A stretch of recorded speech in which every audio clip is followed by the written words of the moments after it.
పల్లా రాజేశ్వర రెడ్డి గారు, కౌశిక్ రెడ్డి గారు, ఇంకా అందరం కూడా మేము సవాల్ చేసాం. హరీష్ రావు గారు, నేను ఏ ఒక్క ఊర్లోనైనా 100% రుణమాఫీ జరిగిందని రుజువు చేస్తే మేము మా శాసనసభ్యత్వాన్ని వదులుకుంటామని చెప్పి కూడా చెప్పినాం. కానీ ప్రభుత్వానికి సోయి లేదు, వాళ్ళకు ఆలోచన లేదు. కాబట్టే రుణమాఫీ జరిగిందో జరగలేదో కూడా వాళ్ళకే అర్థం కాని పరిస్థితిలో ఉన్నారు.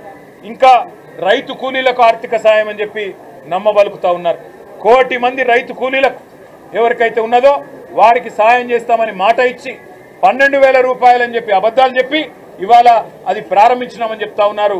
రాష్ట్రంలో ఏ గ్రామానికి వస్తారో రండి, ఏ ఒక్క గ్రామంలో కూడా రైతు కూలీలందరూ నిజంగానే మాకు 12,000 వచ్చింది అంటే మేము ఏ శిక్షకైనా సిద్ధమని చెప్పి కూడా మేము తెలియజేస్తా ఉన్నాం.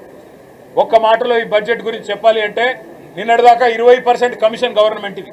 మరి ఈ బడ్జెట్ చూస్తే 40% కమిషన్ పెంచుకొని ఢిల్లీకి మూటలు పంపడానికి ప్రయత్నం చేస్తూ ఉన్నట్టుగా కనబడతా ఉన్నది. ఆదాయాన్నేమో పాతాళానికి తొక్కేసినామని ముఖ్యమంత్రి గారు చెప్పారు. 70,000 కోట్ల ఘాటా ఉంది అని ముఖ్యమంత్రి గారు నిన్నగాక మొన్న వరంగల్ జిల్లాలో బహిరంగ సభలో చెప్పినాడు. మరి ఎవరి వల్ల పడిపోయింది ఆదాయం? నీ తెలివి తక్కువతనం వల్ల, నీ ప్రభుత్వ అసమర్థత వల్ల, నీ చేతగాని విధానాల వల్ల, నీ నెగటివ్ పాలసీస్ వల్ల, నీ నెగటివ్ పాలిటిక్స్ వల్ల కాదా? నేను ముఖ్యమంత్రి గారికి కూడా చెప్తా ఉన్నా, రోజు రంకెలు వేయడం కాదు, మీడియా ముందు ప్రజల ముందు అంకెలు ఎందుకు ఆగమైనాయో చెప్పు.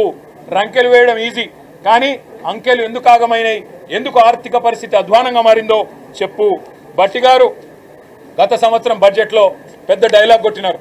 మా బడ్జెట్ వాస్తవాలకు దగ్గరగా ఉంది, మేము నేల విడిచి సాము చేయలేదు, గాల్లో మాటలు మాట్లాడలేదన్నారు.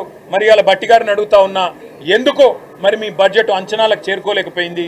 ఎందుకు మీ ముఖ్యమంత్రి గారే 70,000 కోట్ల గ్యాప్ వచ్చిందని చెప్పి చెప్తున్నారో చెప్పండి సమాధానం అని చెప్పి కూడా అడుగుతా ఉన్నాం. నమ్మి ఓట్లేసిన పాపానికి 4 కోట్ల మందిని ముంచిన బడ్జెట్ ఇది. 6 గ్యారంటీలను గోవిందా గోవిందా చేసిన బడ్జెట్ ఇది. ప్రజల ప్రగతి రథ చక్రానికి పంక్చర్ చేసిన కాంగ్రెస్ ప్రభుత్వం ఇది. రేవంత్ రెడ్డి అసమర్థతకు, రేవంత్ రెడ్డి చేతగాని తనానికి, పరిపాలన వైఫల్యానికి నిలువుటద్దం ఈ బడ్జెట్ అని మేము చెప్తా ఉన్నాం. తెలంగాణ పునాది 10 ఏళ్లు గట్టిగా పడ్డ తర్వాత కూడా వీళ్ళ అసమర్థత వల్ల, వీళ్ళ చేతగాంతనం వల్ల ఇవాళ ఆకాశం నుంచి పాతాళం వైపు తెలంగాణ ఆర్థిక వ్యవస్థ పోతున్నది అంటే ఖచ్చితంగా దానికి బాధ్యత కాంగ్రెస్ పార్టీ తీసుకోవాలని చెప్పి కూడా మేము చెబుతూ, సంవత్సరానికి 40,000 కోట్ల అప్పు చేస్తేనేమో ఆ రోజు రంకెలేసినారు, ఆ రోజు నోటికొచ్చిన మాటలు మాట్లాడినారు. ఈరోజు ఒక్క సంవత్సరంలో ఆనాడు కేసీఆర్ గారు సంవత్సరానికి 40,000 కోట్ల అప్పు చేస్తే ఒక్క సంవత్సరంలో దానికి 4 రెట్లు 1,60,000 కోట్ల అప్పు చేసి ఒక్క కొత్త ప్రాజెక్టు కూడా, ఒక్క గ్యారంటీ కూడా అమలు చేయకుండా, ఒక్క కొత్త ప్రాజెక్టు కూడా కనీసం ఇటుక కూడా పేర్చకుండా ఈరోజు ఇంత పెద్ద ఎత్తున అప్పు చేసి మళ్ళీ లక్షల కోట్ల అప్పుకు టార్గెట్ పెట్టినట్టుగా